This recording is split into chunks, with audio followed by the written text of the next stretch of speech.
നിറമനസ്സോടെ നിറഞ്ഞ കണ്ണുകളോടുകൂടിയാണ് ഞാനിവിടെ ആയിരിക്കുന്നത്. നമ്മുടെ പ്രിയപ്പെട്ട ബിനു ഇവിടെ സ്വാഗതം ആശംസിച്ചപ്പോൾ അദ്ദേഹം പറഞ്ഞു, ഇന്ന് ഒരു ഗാനമേഖലയിലുള്ള വ്യക്തിയാണ് വന്നിരിക്കുന്നതൊക്കെ പറയുമ്പോൾ, അദ്ദേഹത്തിൻ്റെ ഗാനങ്ങളൊക്കെ കേൾക്കാത്തവരില്ല എന്നൊക്കെ പറഞ്ഞപ്പോൾ അക്ഷരാർത്ഥത്തിൽ ഞാൻ ആ കസേരയിലിരുന്ന് എൻ്റെ കണ്ണുകൾ ഈറനണിഞ്ഞു. അതിന് കാരണമുണ്ട്. എൻ്റെ കുഞ്ഞുനാളിലേക്ക് ഞാൻ പോകുമ്പോൾ എൻ്റെ ക്ലാസ്സിൽ കുഞ്ഞുനാളിൽ പഠനത്തിൽ ഏറ്റവും പിൻപിലായിരുന്നു ഞാൻ. ഏറ്റവും മാർക്ക് കുറവാണ് എനിക്ക്.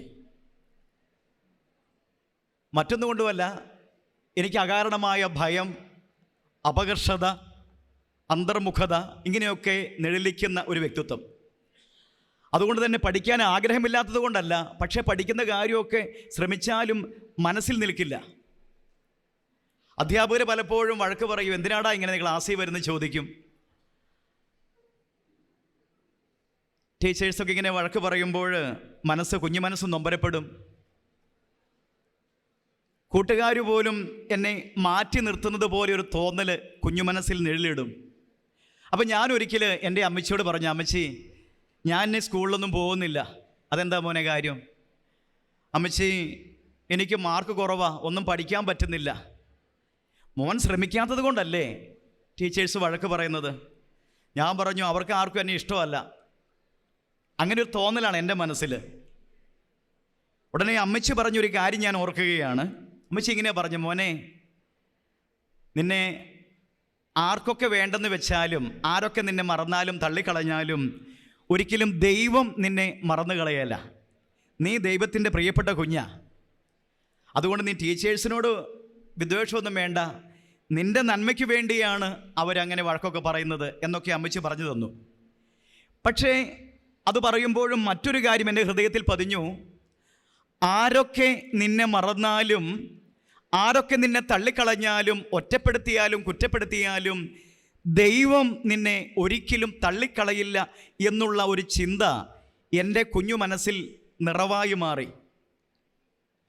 അങ്ങനെ ഇരിക്കെ പഠനത്തിൽ ഞാൻ പിന്നോട്ടായിരുന്നെങ്കിലും അല്പസ്വല്പം കഴിവുകൾ, കുറേശ്ശെ പാട്ട് പാടും, കുറേശ്ശെ പടം വരയ്ക്കും, കുറച്ച് പ്രസംഗം പറയും, മോണോ ആക്ട്, മിമിക്രി, പിന്നെ കവിത കുറിക്കും. അപ്പോൾ ഞാൻ അതൊക്കെ ശ്രദ്ധിക്കും. അപ്പോൾ സ്വാഭാവികമായിട്ടും പാട്ടുപാടുന്ന, കവിത എഴുതുന്ന, പടം വരയ്ക്കുന്ന ഒരു വിദ്യാർത്ഥി എന്ന നിലയിൽ അധ്യാപകർക്കൊക്കെ പ്രത്യേകമായൊരു വാത്സല്യം ഉണ്ടായിരുന്നു. അപ്പോൾ അവർ പറയും, മോനെ നീ ശ്രമിച്ചു കഴിഞ്ഞാൽ നിനക്ക് പഠിക്കാൻ പറ്റും. അങ്ങനെ ഈ അധ്യാപകരുടെ അവരുടെയൊക്കെ പ്രചോദനവും അവരുടെയൊക്കെ വലിയ പ്രോത്സാഹനമൊക്കെ ക്രമേണ പഠനത്തിലേക്കും കടന്നു വന്ന ഒരവസ്ഥയിലേക്ക് മാറ്റപ്പെട്ടു. ഇത് ഞാൻ പറയുമ്പോൾ എൻ്റെ ആദരണീയരായ അധ്യാപകരെ ഞാൻ ഓർക്കുകയാണ്. ഇവിടെ ആയിരിക്കുന്ന എൻ്റെ അധ്യാപകർ, അനാധ്യാപകർ, അവരൊക്കെ സ്നേഹത്തോടെ ഞാൻ ഓർക്കുന്നു. ഞാൻ ഓർക്കുകയാണ്, പഠനത്തിൽ ഞാൻ പിന്നോട്ടായി. ഇത് അധ്യാപകരെന്ന് കേൾക്കാൻ വേണ്ടി കൂടി കേട്ടോ ഞാൻ പറയുന്നത്.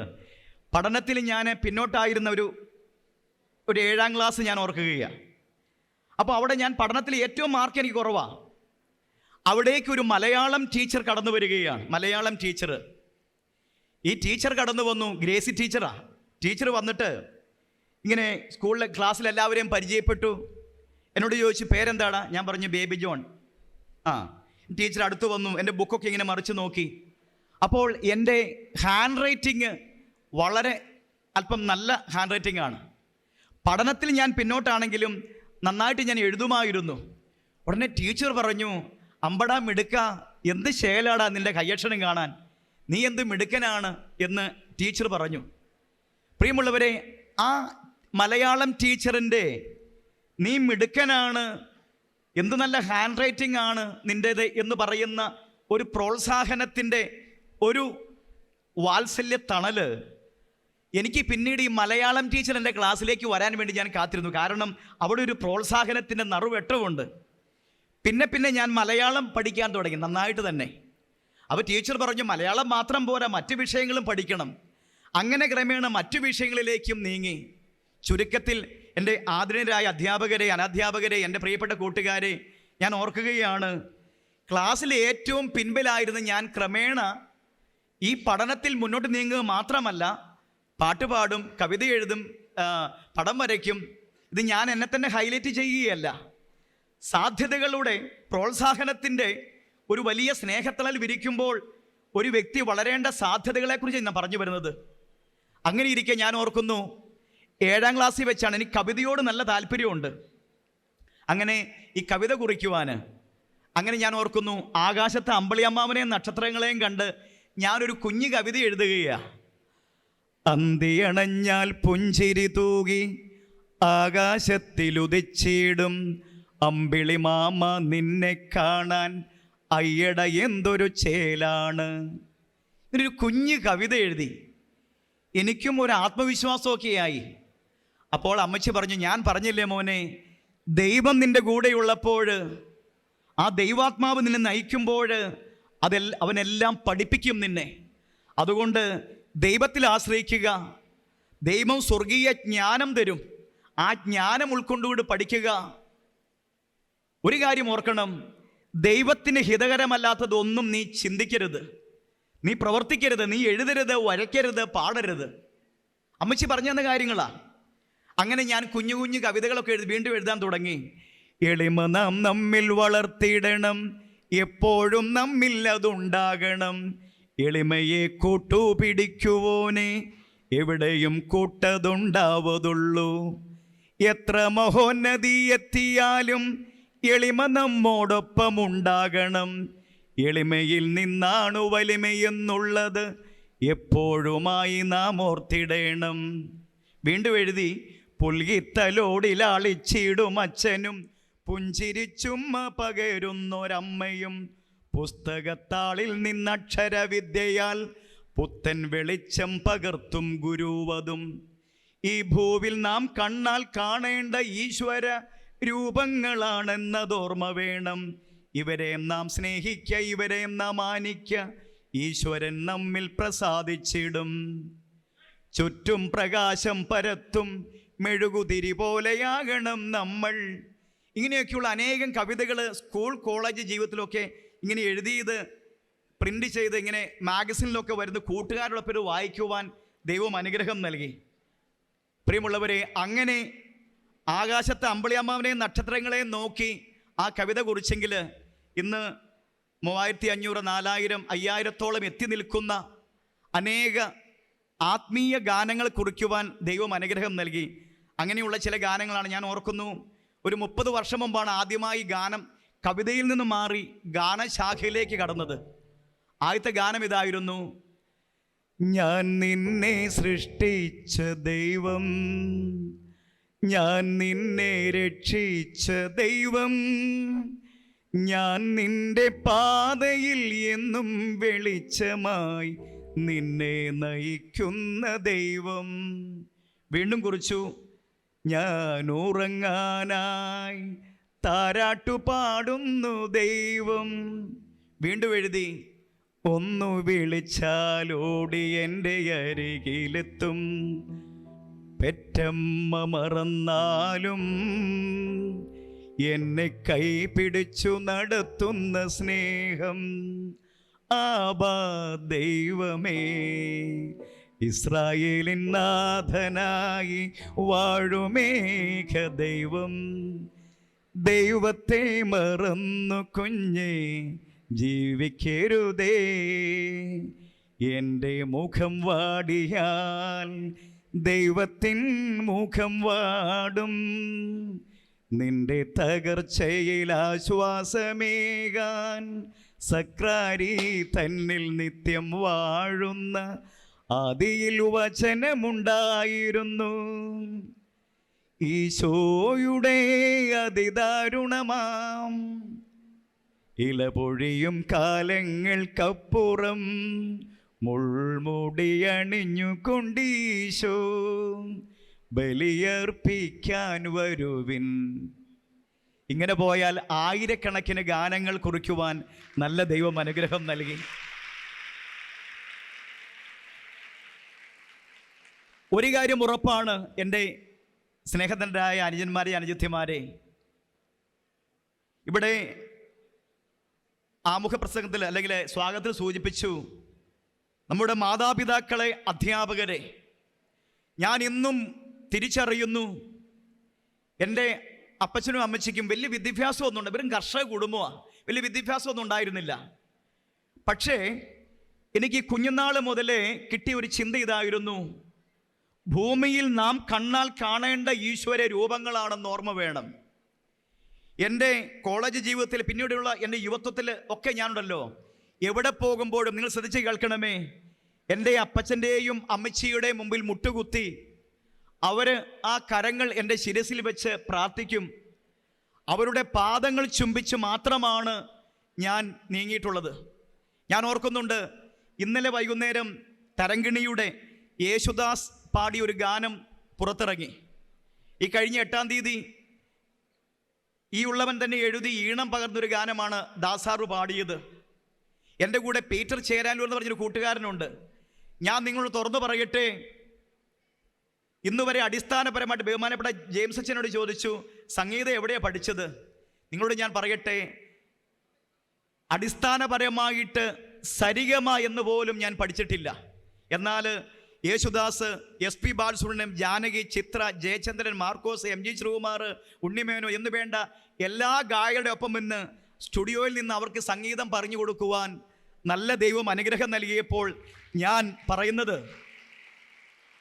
ഞാൻ തിരിച്ചറിഞ്ഞത് അത് എൻ്റെ മാതാപിതാക്കളുടെ ഒഴുകിയിറങ്ങിയ അനുഗ്രഹത്തിൻ്റെ ചൈതന്യമാണ്. എൻ്റെ അധ്യാപകരിലൂടെ ഒഴുകിയിറങ്ങിയ വാത്സല്യത്തിൻ്റെ നറും നിലാവാണ്. അതുകൊണ്ട് എൻ്റെ അനുജന്മാരോട്, അനുജത്തിമാരോട് ഒരു വാക്ക്: ഒരു പക്ഷേ പഠനത്തിലൊക്കെ നമ്മൾ പിന്നോട്ടായിരിക്കാം. എങ്ങനെയായിരുന്നാലും പ്രിയരെ ഓർത്തുകൊള്ളുക, നിന്റെ അപ്പച്ചൻ്റെ അമ്മയുടെ, അമ്മച്ചിയുടെ, അച്ഛൻ്റെ അമ്മയുടെ, നിന്റെ പപ്പയുടെ മമ്മയുടെ, നിന്റെ വാപ്പയുടെ ഉമ്മയുടെ കണ്ണുനീര് നിന്നെ പ്രതി ഓർത്ത് ഒരു തുള്ളി ഒഴുകാനിടയാകരുത്. കാരണം അങ്ങനെ ഒഴുകിയാൽ നിന്റെ ജീവിതം അവിടെ വേരറ്റു പോകും.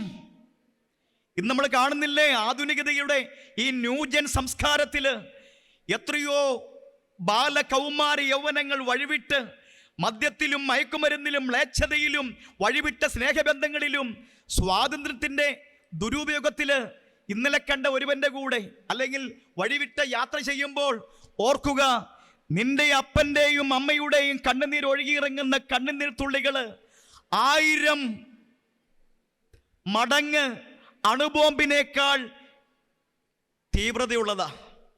അതുകൊണ്ട് അവരുടെ അനുഗ്രഹം വാങ്ങിയാൽ നിന്റെ ചിന്ത, ഭാവന, ബുദ്ധി, അറിവ്, ഇച്ഛാശക്തി, കൽപ്പനാശക്തി, ഓർമ്മ, ഇവിടെയെല്ലാം ദൈവിക ജ്ഞാനം നിറയാൻ തുടങ്ങും.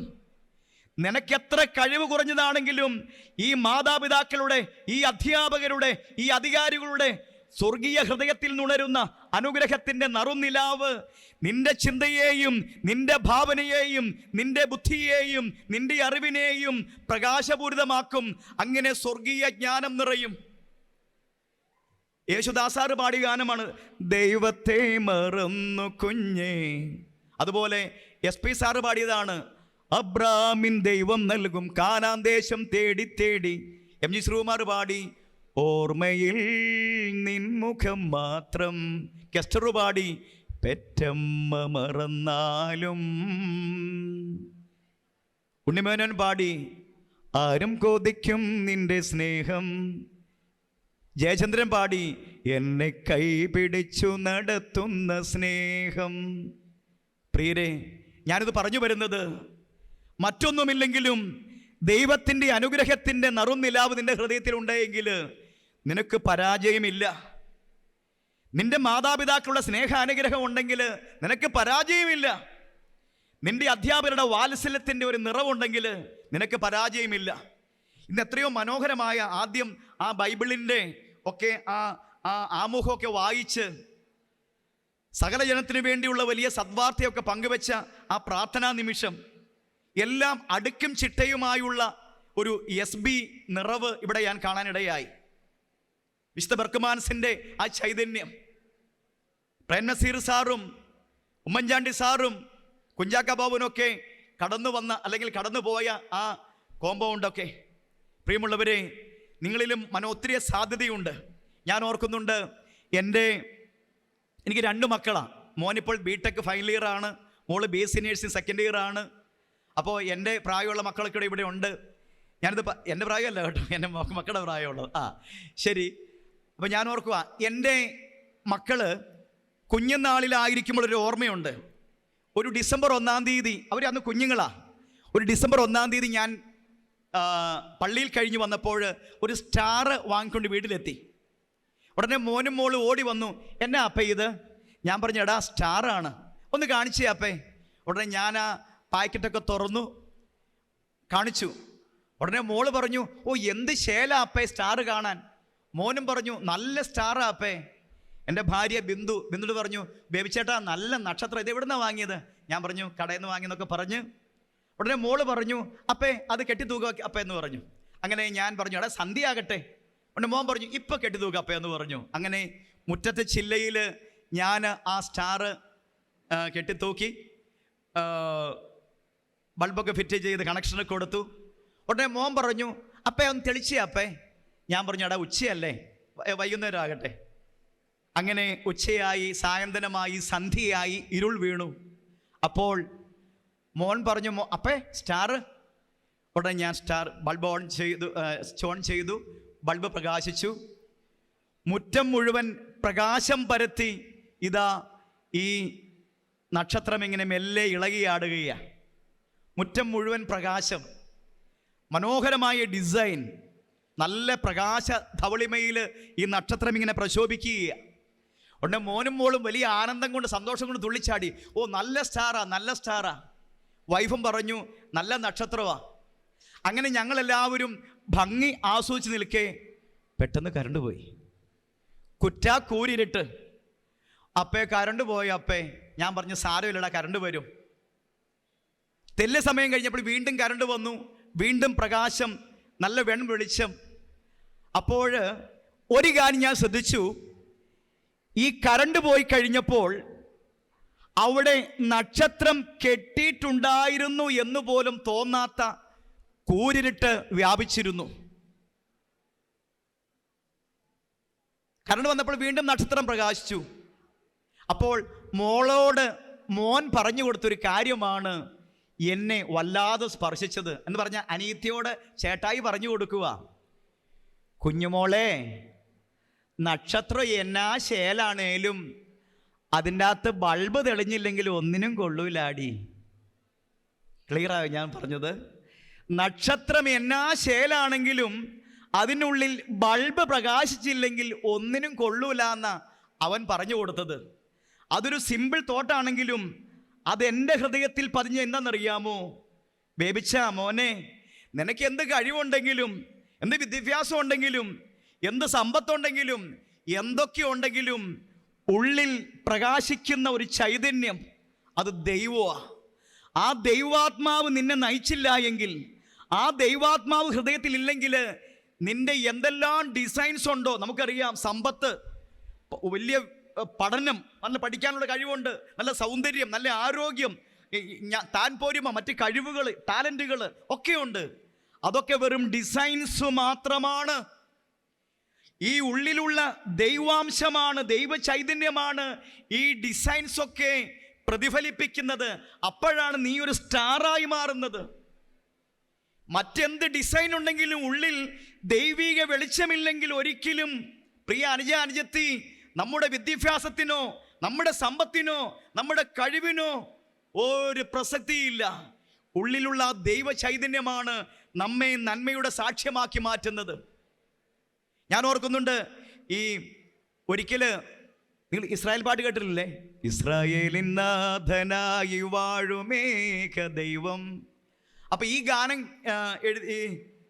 ഈ ഗാനം വളരെ പോപ്പുലറായി മാറാൻ ദൈവം അനുഗ്രഹിച്ചു. ഒരിക്കൽ എറണാകുളത്ത് നിന്ന് ഒരു സിനിമയുടെ നിർമ്മാതാവ് എന്നെ വിളിച്ചിട്ട് പറഞ്ഞു, ബേബി ജോണെ, ഇവിടെ വരെ ഒന്ന് വരാവോ? എന്താ? ഒരു പുതിയ പ്രൊജക്റ്റ് ഉണ്ട്. അപ്പം ഞാനവിടെ ചെന്നു കഴിഞ്ഞപ്പോൾ അദ്ദേഹം പറഞ്ഞു, അപ്പം ഞാൻ ഓർത്തു ഡിവോഷൻ സോങ് ആണെന്ന്. കാരണം ഞാൻ ഡിവോഷണൽ മാത്രമേ ചെയ്യുന്നുള്ളൂ, മറ്റ് മേഖലയിലേക്ക് അത് മറ്റ് മോശമായതുകൊണ്ടൊന്നുമല്ല. എനിക്ക് കിട്ടിയ ഒരു ഇൻസൈറ്റ് ഇതാണ്, ആത്മീയ ഗാനങ്ങൾ. അപ്പോൾ അതുകൊണ്ട് ആ ശാഖ മാത്രമേ ഞാൻ പോകുന്നുള്ളൂ. അപ്പോൾ അങ്ങനെ ഇരിക്കുമ്പോൾ ഒരു സിനിമയുടെ നിർമ്മാതാവ് വിളിച്ചത്. അപ്പോൾ എന്നോട് പറഞ്ഞു, ബേബി ജോണെ, താങ്കളുടെ ഇസ്രായേലിൻ നാഥൻ എന്നുള്ള പാട്ടൊക്കെ വലിയ ജനപ്രീതി നേടിയ പാട്ടാണ്. അപ്പം ഞങ്ങളുടെ ഒരു പുതിയ സിനിമ ഞങ്ങൾ ചെയ്യുന്നുണ്ട്. അപ്പോൾ അതിലേക്ക് ഒരു 3-4 ഗാനം എഴുതാനുണ്ട്. ഞാൻ ചോദിച്ചു, എന്ത് ഗാനമാണ്? ഉടനെ അവർ പറഞ്ഞു 4 പ്രണയഗാനമാണ്. ഉടനെ ഞാൻ പറഞ്ഞു, സോറി, ഞാൻ പ്രണയഗാനം ഞാൻ എഴുതുന്നില്ല. ഉടനെ അവർ ചോദിച്ചു, എന്താ പ്രണയം മോശമാണോ? ഞാൻ പറഞ്ഞു, പ്രണയം മോശമാണോ ശരിയാണോ തെറ്റാണോ ഞാൻ ചോദിക്കുന്നില്ല, ഞാൻ ഡെവോഷണൽ സോങ് മാത്രമേ എഴുതുന്നുള്ളൂ. ഉടനെ അദ്ദേഹം വീണ്ടും നിർബന്ധിച്ചു, എടോ ബേബി ജോണേ, അതിൻ്റെ കുഴപ്പം, പ്രണയ ഗാനം എഴുതുന്നതിൻ്റെ കുഴപ്പം എന്താ? ഞാൻ പറഞ്ഞു, അങ്ങനെ എഴുതുന്നവരെ വിളിച്ച കുഴപ്പമൊന്നുമില്ല, ഞാൻ ഈ ആത്മീയ ഗാനം മാത്രമേ എഴുതുന്നുള്ളൂ. അതൊരു ഇടുങ്ങിയ ചിന്താഗതിയല്ലേ, ഇങ്ങനെ ഒരു സാമുദായിക തലത്തിൽ മാത്രം. ഞാൻ പറഞ്ഞു, അങ്ങനെയല്ല, സാമുദായികമായി ഞാൻ നോക്കുന്നില്ല. കാരണം ഇതര മതസ്ഥരൊക്കെ എൻ്റെ ഏറ്റവും നല്ല സുഹൃത്തുക്കളാണ്, സഹോദരരാണ് എൻ്റെ. എപ്പോഴും ഒരിക്കലും ഞാൻ അവരെ അങ്ങനെ മാറ്റി നിർത്തിയിട്ടില്ല. പക്ഷേ ഞാൻ ചെയ്യുന്നത് എനിക്കൊരു ഇങ്ങനെ ഉൾവിളി കിട്ടിയത് കൊണ്ട് മാത്രമല്ല, ഇപ്പം ഇസ്രായേലിൻ നാഥൻ ഇത് പാടിയ മാർക്കോസ് ചേട്ടനൊക്കെ പറയാറുണ്ട്, അമ്പലത്തിലെ ഗാനമേളയ്ക്ക് ചെല്ലുമ്പോൾ മാർക്കോസ് ഈ ഹൈന്ദവരായ സഹോദരങ്ങൾ പറയും, മാർക്കോസ് ചേട്ടാ ഇസ്രായേൽ എന്നുള്ള പാട്ട് പാടണം കേട്ടോ എന്ന് പറയും. അതുകൊണ്ട് മറ്റ് ഇതര മതസ്ഥരൊക്കെ ഏറ്റുവാങ്ങിയ ഗാനം. അതുകൊണ്ട് ഒരു സാമുദായിക തലത്തിലല്ല ഞാൻ എഴുതുന്നത്, ഞാനിങ്ങനെ എഴുതുന്നു. അത് അനേകം പേർക്ക് അത് ഒരു ഹീലിങ്ങിൻ്റെ ഒക്കെ അനുഭവം ഉണ്ടെന്നൊക്കെ ഞാനിങ്ങനെ പറഞ്ഞു. ഉടനെ അദ്ദേഹം പറഞ്ഞു, ഇനി പ്രതിഫലം കൂടി കുറച്ച് പോയതുകൊണ്ടാണോ? ഞാൻ പ്രതിഫലം കൂട്ടിത്തരാം, ഒരു 4 പാട്ട് താങ്കൾ എഴുതണമെന്ന് പറഞ്ഞു. ഞാൻ പറഞ്ഞു, സോറി, ഞാൻ സിനിമയിൽ എഴുതാം, പക്ഷെ സിനിമയിൽ എഴുതിയാലും ആത്മീയ ഗാനം മാത്രമേ എഴുതുള്ളൂ. ഉടനെ പറഞ്ഞു, ഓ അങ്ങനെയൊക്കെ നോക്കിയാൽ ജീവിക്കാൻ പറ്റുമോ? ആ പ്രൊഡ്യൂസറിനോട് ചോദിച്ചു. ഞാൻ പറഞ്ഞു, സന്തോഷം, എന്നെ വിളിച്ചതിന് നന്ദി, നിങ്ങൾ വേറെ ആരെയും വിളിച്ച് എഴുതിക്കോളൂ, ഞാൻ ആത്മീയ ഗാനമാണ് ഞാൻ എഴുതാമെന്ന് പറഞ്ഞു. ഉടനെ അദ്ദേഹം എന്നോട് പറഞ്ഞു, അങ്ങനെയാണെങ്കിൽ ഞാനൊരു പ്രണയഗാനം തരാം, അത് ആത്മീയ ഗാനം ആക്കാവോ എന്ന് ചോദിച്ചു. അദ്ദേഹം എനിക്കൊരു പ്രണയഗാനം തരും, ഞാൻ അവിടെ ഇരുന്നുകൊണ്ട് അതിൻ്റെ ട്യൂണിൽ ആത്മീയ ഗാനം എഴുതണം. അപ്പോൾ എനിക്ക് തോന്നി, എനിക്ക് ദൈവം നൽകിയ കഴിവുകൊണ്ട് ഞാൻ ആ പ്രണയഗാനം ആത്മീയ ഗാനമാക്കി മാറ്റാം എന്ന രീതിയിൽ തീരുമാനമെടുത്ത് ഞാൻ പറഞ്ഞു, നിങ്ങൾ ആ പ്രണയഗാനം ഒന്ന് കേൾപ്പിക്കാൻ പറഞ്ഞു. ഉടനെ അദ്ദേഹം ആ നാളിൽ ഇറങ്ങിയ ഒരു പ്രണയഗാന സമാഹാരത്തിൽ ഒരു പാട്ട് എന്നെ കൊണ്ട് കേൾപ്പിക്കുക. ആ പാട്ട് ഇങ്ങനെയായിരുന്നു, നായകൻ നായികയോട് പറയുന്ന ഒരു പ്രണയ ആശയം. അതിങ്ങനെയായിരുന്നു, മഞ്ഞമന്ദാരം പൂത്തു, മഞ്ഞക്കണിക്കൊന്ന പൂത്തു, മഞ്ഞക്കിളിപ്പെണ്ണെ വാവാ, ചൂളമടിക്കാൻ വാവാ. മഞ്ഞമന്ദാരം പൂത്തു, മഞ്ഞക്കണിക്കൊന്ന പൂത്തു, മഞ്ഞക്കിളിപ്പെണ്ണെ വാവാ, ചൂളമടിക്കാൻ വാവാ. ഇതാണ് പാട്ട്. ഈ മഞ്ഞമന്ദാരം പൂത്തു, മഞ്ഞക്കണിക്കൊന്ന പൂത്തു, പ്രേയസി നീ വരിക, നമുക്ക് രമിക്കാം എന്ന് നായകൻ നായികയോട് പറയുന്നതാണ് ആശയം. ഞാനത് 1-2 ആവർത്തി കേട്ടു. എന്നിട്ട് ഞാൻ പ്രാർത്ഥിച്ചു, ദൈവമേ, ഇത് ഒരു ആത്മീയ ഗാനമാക്കി മാറ്റാൻ എന്നെ അനുഗ്രഹിക്കണമെന്ന് പ്രാർത്ഥിച്ചു. ഒരിക്കൽ കൂടി ഞാൻ പറഞ്ഞു, അത് പാട്ട് വെക്കാൻ പറഞ്ഞു. അദ്ദേഹം പാട്ട് പ്ലേ ചെയ്തു. മഞ്ഞമന്ദാരം പൂത്തു, മഞ്ഞക്കണിക്കൊന്ന പൂത്തു, മഞ്ഞക്കിളിപ്പെണ്ണെ വാവാ, ചൂളമടിക്കാൻ വാവാ. ഉടനെ തന്നെ അതേ ട്യൂണിൽ എഴുതി, കുഞ്ഞിളം കൈകൾ കൂപ്പി ഹല്ലേലൂയ ഞങ്ങൾ പാടാം, ഈശോയെ നീയൊന്നു വാവാ, കൂടെ കളിക്കാൻ വാവാ. ആ സംഭവത്തിന് ശേഷം ട്യൂണ് കിട്ടിയാൽ അപ്പോൾ പാട്ടെഴുതുന്ന ഒരു കൃപ കൂടി നല്ല ദൈവം തന്നു. ഒരിക്കൽ പീറ്റർ ചേരാൻ എന്നോട് പറഞ്ഞു, ബേബിച്ച ഒരു ട്യൂണ് കിട്ടിയിട്ടുണ്ട്, എഴുതാവോ എന്ന് ചോദിച്ചു. ഞാൻ പറഞ്ഞു, ട്യൂണ് പറഞ്ഞു തരാൻ പറഞ്ഞു. അദ്ദേഹം ഫോണിലൂടെ ഇങ്ങനെ പറഞ്ഞു തന്നു, ലാ ലാ ലാ ലാ ലാ ലാ ലാ ലാ ലാ ലാ. ഉടനെ തന്നെ ഈരടി കിട്ടുവാണ്, ആബാ ദൈവമേ അലിയും സ്നേഹമേ. ഇത് ഞാൻ പറഞ്ഞു വരുന്നത് മറ്റ് ഇതര തലകളിലേക്ക് കല വിന്യസിപ്പിക്കരുതെന്നല്ല. എനിക്ക് കിട്ടിയ ഉൾക്കാഴ്ച വെച്ച് ഞാൻ നീങ്ങിയെന്ന് മാത്രമേ ഉള്ളൂ. നിങ്ങൾ എഴുതുക, വരയ്ക്കുക, പാടുക, പക്ഷേ ഒരിക്കൽ പോലും ആ സൃഷ്ടി മറ്റൊരു വ്യക്തിയുടെ ആത്മനാശത്തിന് കാരണമാകരുത്. അവിടെയാണ് ഈ സ്റ്റാറിൻ്റെ പ്രശോഭയുടെ ധന്യത, എൻ്റെയും നിൻ്റെയും ജീവിതത്തിൻ്റെ ധന്യത. പ്രിയമുള്ളവരെ, ഒരു ജന്മം. ഒരു കാര്യം കൂടി പറഞ്ഞ് ഞാൻ നിർത്തുകയാണ്, മറ്റൊന്നുമല്ല. ഒരിക്കൽ ഈ തുറന്നു പറയാമല്ലോ, കണിച്ചുകുളങ്ങര കേസ് ഒരു പ്രമാദമായ കേസാണ്. ഓർക്കുന്നുള്ളൂ, കണിച്ചുകുളങ്ങര ഒരു കുടുംബത്തെ വാഹനമിടിപ്പിച്ച് കൊട്ടേഷൻ എടുത്ത ഒരു മനുഷ്യൻ്റെ കഥയാണ്, അനുഭവമാണ്. അപ്പോൾ സാജു എന്നാണ് അവൻ്റെ പേര്, ആ കൊലയാളിയുടെ പേര്. അവൻ്റെ പേര് മൃഗം സാജു എന്നാണ്. അവനൊരു കൊട്ടേഷൻ അംഗമാണ്. ഇവൻ ഒരു പ്രണയമൊക്കെ ഉണ്ടായിരുന്നു ഈ സാജുവിന്. അപ്പോൾ ഈ കൊട്ടേഷൻ നടത്തി ഒരു കുടുംബത്തെ ഇല്ലായ്മ ചെയ്യുമ്പോൾ ഒരു 3-5 ലക്ഷം രൂപ കിട്ടും. അവരെ ഇല്ലായ്മ ചെയ്തിട്ട് ആ ലക്ഷങ്ങൾ വാങ്ങി ഈ കാമുകിയോടൊത്ത് ജീവിക്കാൻ വേണ്ടിയാണ് ആ കുറേ ജീവിതങ്ങളെ ഇല്ലാതാക്കിയത്. അവസാനം പോലീസ് പിടിച്ചു. അവൻ കയ്യിൽ വിലങ്ങ് വയ്ക്കപ്പെട്ട അവസ്ഥയിൽ ഞാനൊരു ദിവസം പ്രഭാത ദിനപത്രം എടുത്തു നോക്കിയപ്പോൾ ഇങ്ങനെ കണ്ടു, കണിച്ചുകുളക്കര കേസുമായി ബന്ധപ്പെട്ട മൃഗം സാജു അറസ്റ്റിൽ എന്ന് പറഞ്ഞ് കയ്യിൽ വിലങ്ങ് വെച്ച് നിൽക്കുന്ന ഒരു യുവാവിനെ ഞാൻ കണ്ടു. അപ്പോൾ ഞാൻ ചിന്തിച്ചു, ആ കുഞ്ഞ് ജനിച്ചപ്പോൾ എത്രയോ നിഷ്കളങ്കനായിരുന്നു. അവന് മാതാപിതാക്കൾ പേരിട്ടു സാജു എന്ന്. എന്നാൽ അവൻ്റെ ജീവിതത്തിൻ്റെ വളർച്ചയിൽ അവൻ ഏത് ജീവിത രീതി സ്വീകരിച്ചോ അപ്പോൾ സമൂഹം അവന് മറ്റൊരു വിശേഷണം നൽകി, മൃഗം സാജു. ആ പേര് മാതാപിതാക്കൾ ഇട്ടതല്ല, ദൈവമിട്ടതല്ല, മറിച്ച് അവൻ്റെ ജീവിത ചെയ്തികൾ അവന് കൊടുത്ത വിശേഷണമാണ് മൃഗം സാജു. ആ ചിന്തയിൽ നിന്നും ഉടലെടുത്ത ഒരു ചിന്തയായിരുന്നു ഒരു ജന്മം, ഒരേ ഒരു ജന്മം. ഞാൻ ആ ഈരടി, തൊണ്ട ക്ലിയർ അല്ല എങ്കിൽ പോലും ആ ഈരടി നിങ്ങൾക്ക് വേണ്ടി പാടുകയാണ്. പ്രിയമുള്ളവരെ, ആ ഗാനത്തിൻ്റെ ഈരടി നിങ്ങളൊന്ന് ശ്രദ്ധിക്കണം. ഈ മൃഗം സാജു ആണ് ആ ആശയത്തിലെ നായകൻ. ഞാൻ അദ്ദേഹത്തെ കുറ്റപ്പെടുത്തുകയോ വിമർശിക്കുകയോ വിധിക്കുകയോ ഒന്നുമല്ല കേട്ടോ. ജീവിതത്തിൻ്റെ പ്രയാണത്തിൽ എവിടെയോ താളം തെറ്റി കുറ്റപ്പെടുത്തുകയല്ല, ആ സഹോദരന് വേണ്ടി പ്രാർത്ഥിച്ചുകൊണ്ട്. ഏതായാലും ആ സാജുവിൻ്റെ ജീവിതമാണ് ഈ ഗാനത്തിൻ്റെ പ്രചോദനം എന്ന് പറഞ്ഞുകൊണ്ട് ആ ഗാനപ്രകാരമാണ്.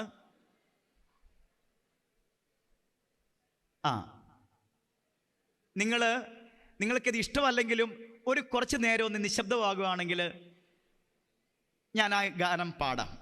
അതിപ്രകാരമാണ്: ഓരോ ജന്മം ഒരേ ഒരു ജന്മം ഈ ഭൂവിൽ നിനക്കു നൽകി ദൈവം. ഒരു ജന്മം ഒരേ ഒരു ജന്മം ഈ ഭൂവിൽ നിനക്കു നൽകി ദൈവം. ദൈവഹിതത്തിൽ ജീവിച്ചാൽ ഈ ഭൂവിൽ ഈ ജന്മം സൗഭാഗ്യസുന്ദരം. ഈ ജന്മം ഒരു ജന്മം ഒരേ ഒരു ജന്മം ഈ ഭൂവിൽ നിനക്കു നൽകി ദൈവം.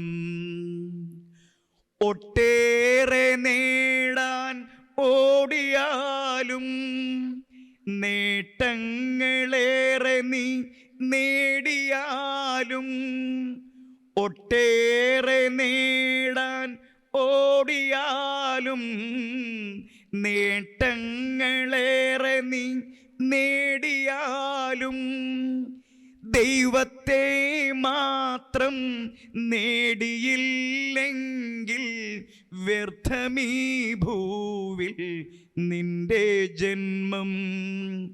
ദൈവത്തിൻ വഴി നീ തേടിയില്ലെങ്കിൽ നഷ്ടമീ ഭൂവിൽ നിന്റെ ജന്മം, നഷ്ടമീ ഭൂവിൽ നിന്റെ ജന്മം. ഒരു ജന്മം, ഒരേ ഒരു ജന്മം ഈ ഭൂവിൽ നിനക്കു നൽകി ദൈവം. വിജ്ഞാനമെത്ര നീ നേടിയാലും, തത്വങ്ങളെത്ര നിന്നിൽ ഏറിയാലും, വിജ്ഞാനമെത്ര നീ നേടിയാലും, തത്വങ്ങളെത്ര നിന്നിൽ ഏറിയാലും, ദൈവീക ജ്ഞാനം നേടിയില്ലെങ്കിൽ ശുഷ്കമീ ഭൂവിൽ നിന്റെ ജന്മം. ആത്മാവിൻ രക്ഷ നീ നേടിയില്ലെങ്കിൽ എത്രയോ ശൂന്യം നിന്റെ ജന്മം, എത്രയോ ശൂന്യം നിന്റെ ജന്മം. ഒരു ജന്മം, ഒരേ ഒരു ജന്മം ഈ ഭൂവിൽ നിനക്കു നൽകി ദൈവം. ദൈവഹിതത്തിൽ ജീവിച്ചാൽ ഈ ഭൂവിൽ ഈ ജന്മം സൗഭാഗ്യസുന്ദരം ഈ ജന്മം.